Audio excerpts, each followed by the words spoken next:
Ladies and gentlemen, welcome to this discourse on problem solving. This discourse is largely related to the following major issues, although they could become minor too.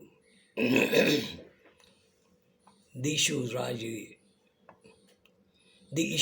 largely related to humanity, business included, society included, compassion and goodness demanded, spirituality exploded, thoughtfulness persuaded, villainy dreaded, immorality goaded.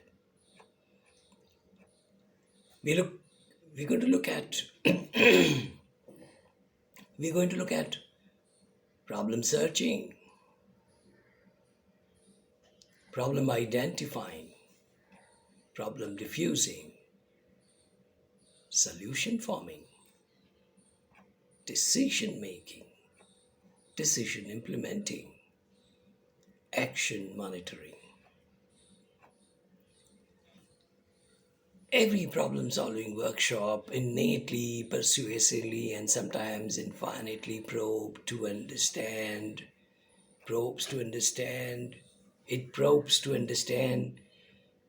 what is a problem. What is a problem? They probe to understand what is a problem. And invariably, they start with mathematics and end with God.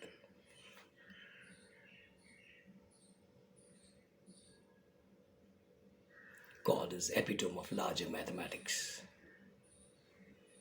That should please many mathematicians and rationalists.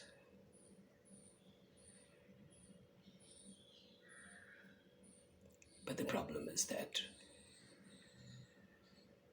it is walking into generations of mathematics. Every time a new generation is evolved to understand spirituality, to understand God. Okay, that's a part, but not very a part. That's a part. That's for the sake of saying. That's not very a part, but as you will eventually realize. What is a problem? Every problem-solving workshop tries to probe into what is a problem. And next, what the problem is. What is the problem and what the problem is.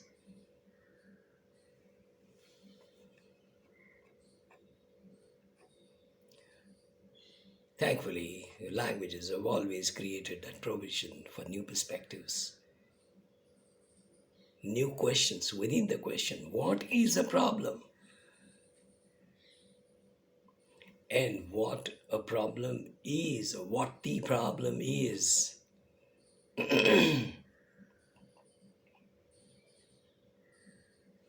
If you're not alarmed, you're not yet in this workshop for problem solving.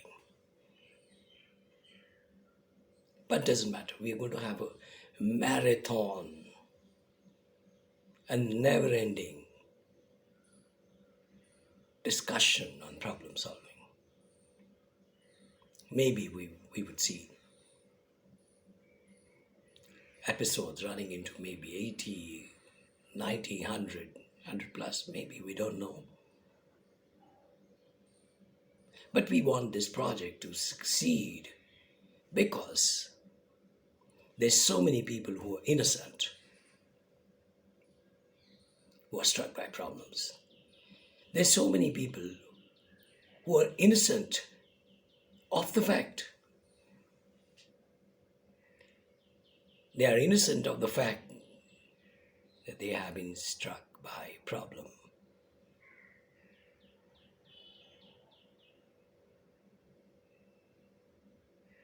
Okay, we'll get into a very familiar pitch, a cricketing pitch. The ball comes at a semi-sonic speed and the batsman simply closes his eyes, hoping to play a blind shot. The bat isn't intelligent. Intelligent was he. He closed his eyes. So now the bat has to be intelligent. When it is not, the batsman falls ill to the situation. He doesn't know what hit him. He doesn't know what hit him. He doesn't know where it hit him. There's so many innocent people. So we have to serve the cause for them. And then there are so many. There's so many problems. There's so many problems which are innocent by themselves. They didn't mean to be problems. No, I didn't mean to be a problem. I'm just a good guest to your house. I don't mean to be a problem. No, it's just a good drink. I don't mean to be a problem. But so many of these problems, they're so innocent, but later on take the demonic size of a problem. A demonic size of a problem. So we have to continue this discourse to be able to permeate, to be able to penetrate into the minds of the people for their own welfare. And I'm serving the cause of my welfare, no less. No less.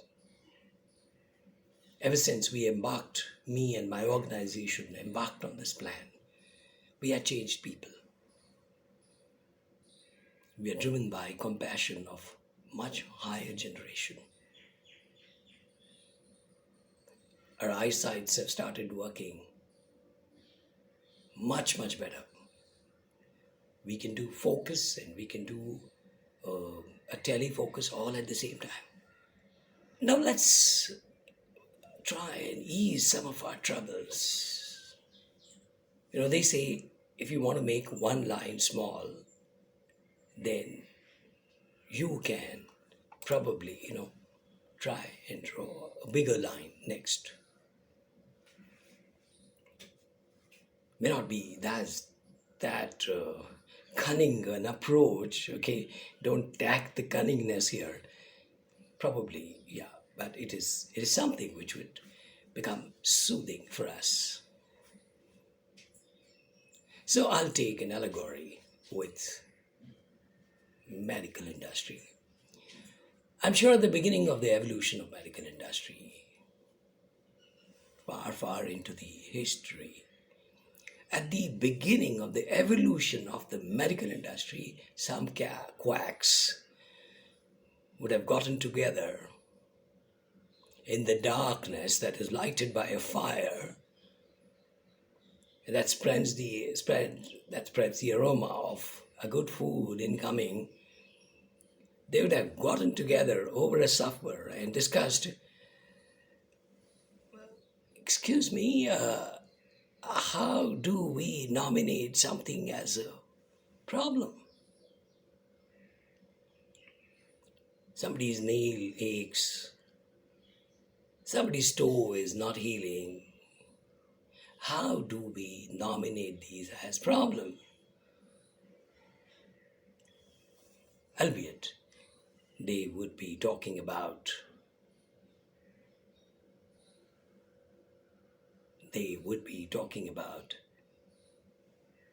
excuse me, what do we call a disease?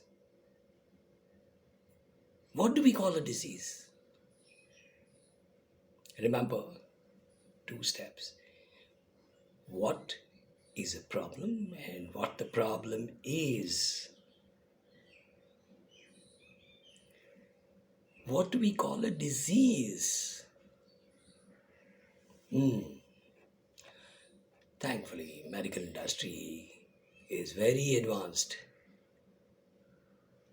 It could be that way because human body function is constant. We wake up to the sunrise and go down to a bed 10 o'clock plus. There's a quietude that promotes your sleep. There's a sleep that promotes quietude. The nature plays an important role. I don't know whether people in Norway sleep or not well enough, but I'm sure there's something called acclimatization. Otherwise, people wouldn't have lived in ice. People wouldn't have leathered themselves on the animal skin.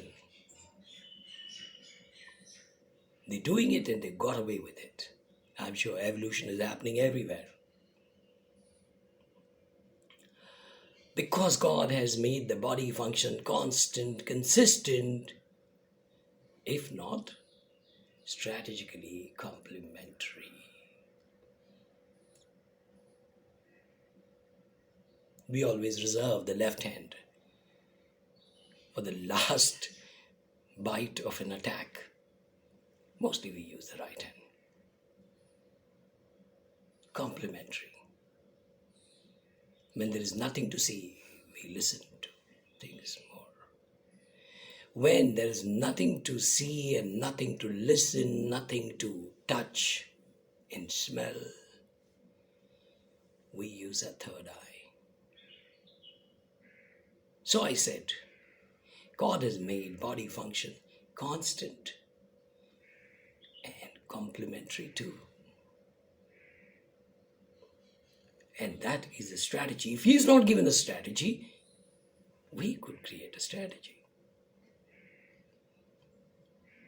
I'm sure the best of the chess moves come not when you're looking at this like this, but when you're looking at your pieces like this, or when you're looking at the pieces like this, or sometimes when you're looking at the pieces like this.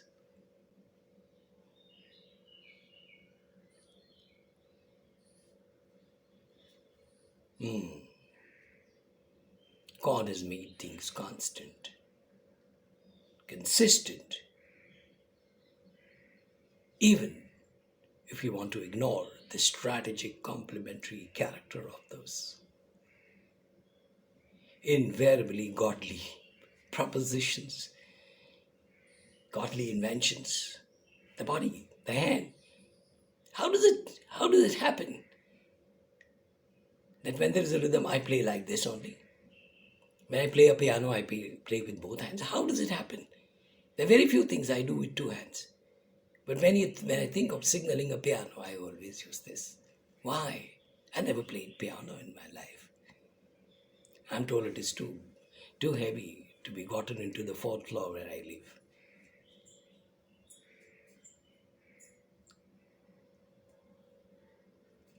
We are strategically complementary. An infant vies for attention of the mother. An infant vies for the attention of the mother on the account of wetness. And the mother's sleep-laden services to child enters. Next day morning in her diary, her sleep-laden services to the child. Next day, hope enters the mother's diary as draft of an unforeseen passage.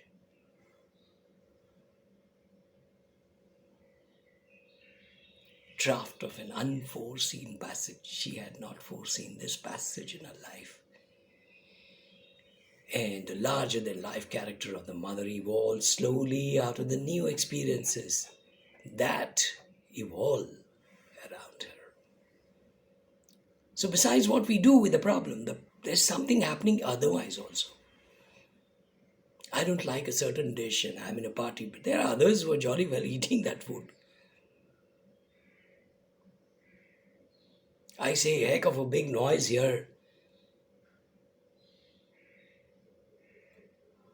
and somebody takes it as a doleful experience, goes somber.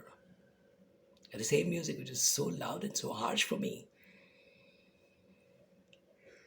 So things evolve around her, and a young woman that she was, and a young woman now, there's a new attitude. From the erstwhile, care for my looks, well, we're already into very, very, very sensitive arena of human thoughts, human actions, human values, human life, the draft of an unforeseen package. I promise we'll work more on this passage. But for this episode, let me sign off and say goodbye to you with the message: come to problem solving, come to life.